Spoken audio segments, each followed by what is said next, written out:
উনি খুব দায়িত্ব নিয়ে কি বলছিলেন ওনারা সবকিছু দেখবে। অফকোর্স অফকোর্স আমি আমি এটাও বলেছি, তাহলে আমি এখন আসতে পারি, আর না হলে আমার ব্যবস্থা আমার করতে হবে, আমার পলিটিক্যাল ব্যবস্থা করতে হবে। বলো না, এটা আমার উপরে ছেড়ে দেবে।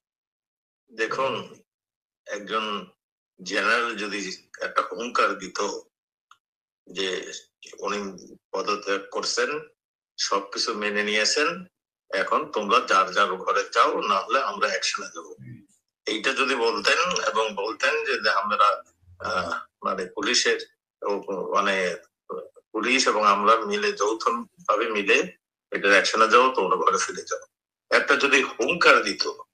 আমরা তো আগেও দেখছি, জিয়াউর রহমান সাহেবকে দেখছি, এরশাদ সাহেবকে দেখছি, তারা হুঙ্কার দিয়েছে আর সব ব্যবস্থা হয়ে গেছে, কেউ বের হয়নি।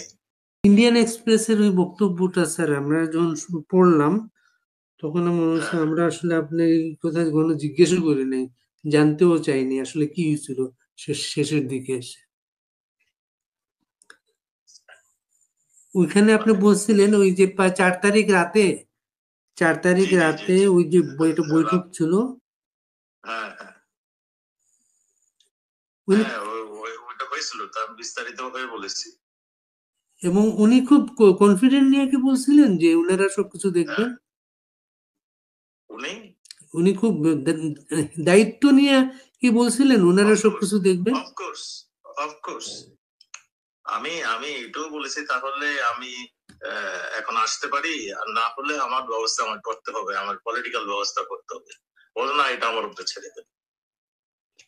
মানে এটার পরে আপনার আইজিপি কে বললেন ওনার অধীনে সবকিছু করার জন্য। হ্যাঁ, ওনারা বললেন যে আপনারা বসেন, তাহলে কালকে কি করবেন সেই অনুযায়ী চিন্তা করেন। এরপর কি ওনারা বসছিলেন না চলে গেছিলেন? আমি চলে আসছিলাম, যেহেতু উনি দায়িত্ব নিয়েছেন, আমার বাসাও আবারও মানে কোন কয়েকজন সেক্রেটারি সাহেব অপেক্ষা করতেছিলেন, আমি সেই জন্যই চলে গেছিলাম।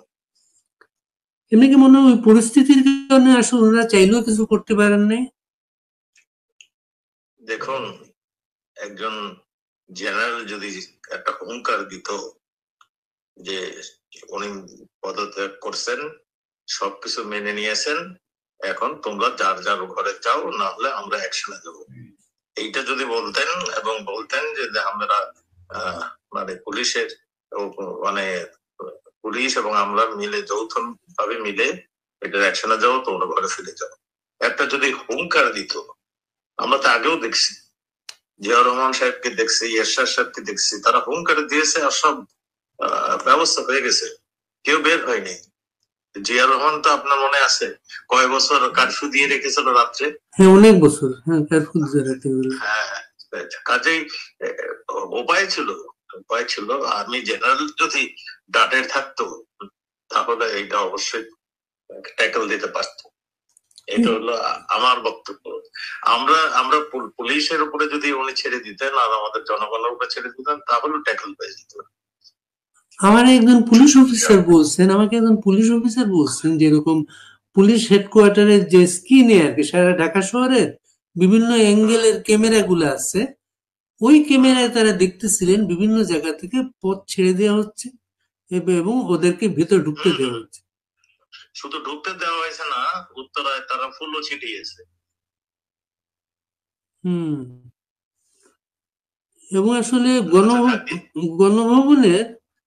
গণভবনে যখন ঢুকতে দিল, তাদেরকে পথ ছেড়ে দিল, ওই ছবিটা লাইভ দেখে মনে হয় সারা ঢাকায় সারা দেশে আক্রমণটা শুরু হয়ে গেল। সেটা হ্যাঁ, ওইটা যখন উত্তরা ছেড়ে দিল এবং তাদের ফুল ছিটালো, এই ভিডিওটা চলে গেছে সমস্ত ঢাকায়, তখন ওই যাত্রাবাড়ি ওইখান থেকে মানে ছেড়ে দেওয়া হলো, শাহবাগে ইউনিভার্সিটি থেকে চলে আসলো, মোহাম্মদপুরে আগে থেকে একটু ওই যে ইসেরা মাদ্রাসার শিক্ষক ছাত্ররা এখানে জড়ো হয়েছিল, তারাও চলে আসলো।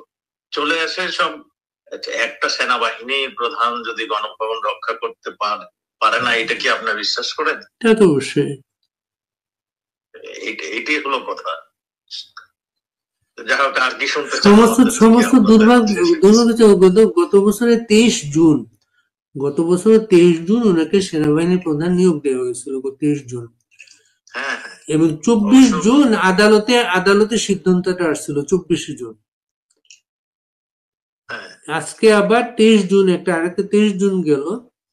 আমরা অবাক হয়ে দেখলাম, ধরেন আওয়ামী লীগের প্রোগ্রাম, এটা আওয়ামী লীগ 23 জুন পালন করবে, কিন্তু টুঙ্গিপাড়াতে পর্যন্ত 23 জুন বঙ্গবন্ধুর মাজারে কাউকে যেতে দেওয়া হয়নি। ঠিক যেমন 75-এর পরে দীর্ঘদিন পাহারা দিয়ে রাখছেন তারা মাজারটাকে, কাউকে ঢুকতে দেয় নাই তারা। ঠিক, জি কিন্তু জি এখন কিন্তু একই অবস্থা, কিন্তু সেটা। জি, সেটাই একই রকম। আরেকটা আমাদের এখন এরা নির্বাচন করতে চাচ্ছেন, আমাদেরকে বাইরে রেখে আমাদের নামে মামলা মামলা দিয়ে যাতে আমরা না ঢুকি, সেই জন্য সেইভাবেই তারা ব্যবস্থা নিচ্ছে।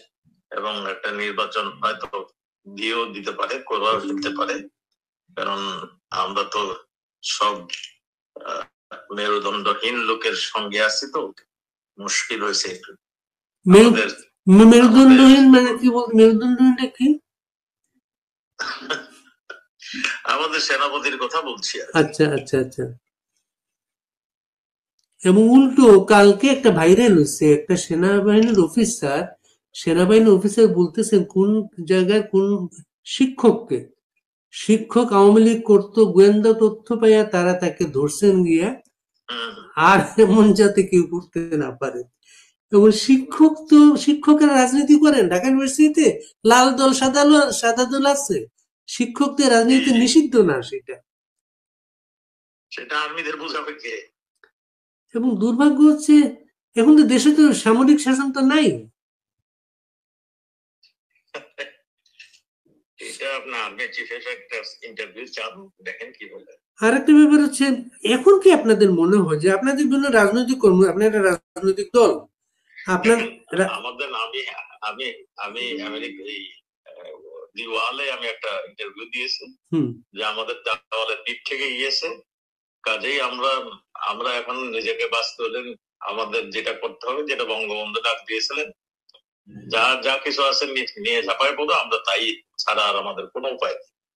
আমরা হয়তো সেই দিকে আস্তে আস্তে যাব। এটার জন্য মনে করেন আপনাদের কোনো মেসেজ নাই, কারো কাছে কোনো মেসেজ নাই। যেমন লন্ডনে যে প্রোগ্রামটা হয়েছে 23 জুন, বিশাল ব্যাপার লন্ডনে, এবং নানা জায়গায় বাইরে প্রোগ্রাম হচ্ছে, দেশে বিচ্ছিন্ন ভাবে কাজগুলো হচ্ছে, দেশে অনেকে কাজ করতে চায়। এটা এটা দেখেন, আপনি তো সাংবাদিক মানুষ, সব খবর জানেন।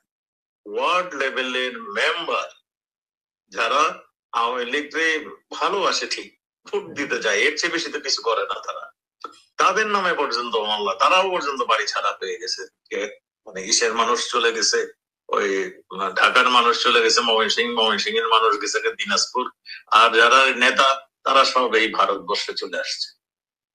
এখন তো মানে আমরা যাকেই তারা করতেছে, তাকেই অ্যারেস্ট করতেছে, তাকে নিয়ে ঝামেলা শুরু করে দিয়েছে। তো এইরকম একটা পরিস্থিতি। তো 5 আগস্টের পরে কখন আপনি যান ভারতে? কোথায়? ভারতে? হ্যাঁ হ্যাঁ, আমি প্রায় 1 মাস ছিলাম ঢাকাতে।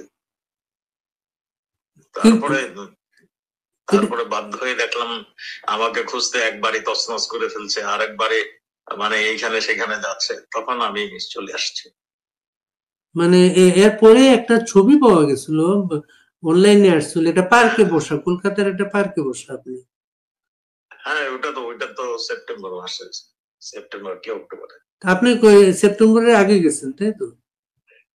না, আমি 9 সেপ্টেম্বর গেছি। আচ্ছা আচ্ছা।